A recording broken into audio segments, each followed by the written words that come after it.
Hello साथीहरू, आज चाहिँ म जापानको एउटा चियान घर देखाउँदैछु हैन। यहाँ चाहिँ अचम्मको छ कि तपाईहरुको अब नेपालमा र हाम्रो यहाँ हेरी धेरै फरक देखिन्छ कि। यहाँ हेर्न सक्नुहुन्छ हैन।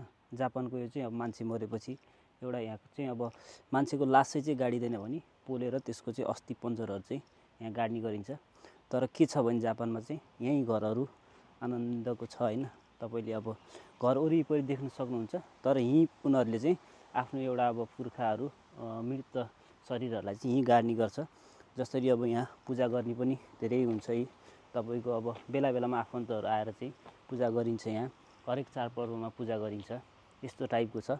नेपालमा चाहिँ हामीले अब खोलामा लगेर जलाइन्छ भने अब धर्म संस्कृति अनुसारको कोहीको गाडिन्छ जङ्गलतिर लगेर। तर जापानमा चाहिँ जङ्गलतिर लग्दैन। आफ्नै घर वरिपरि नजिकै एउटा सरकारले तोकेको ठाउँमा चाहिँ त्यही एउटा बनाइदिएको हुन्छ हैन। सबैले आफ्नो चाहिँ त्यहाँ लगेर गाड्ने अनि उस गर्ने बेला बेलामा पूजा गर्ने आफ्नो मृत शरीरको तपाईको पुर्खाहरूलाई यस्तो टाइपको छ। अब के फरक पाउनुभयो नेपाल र जापानमा यस्तो हेर्न सक्नुहुन्छ। र मलाई फलो नगर्नेहरूले फलो गर्नु होला।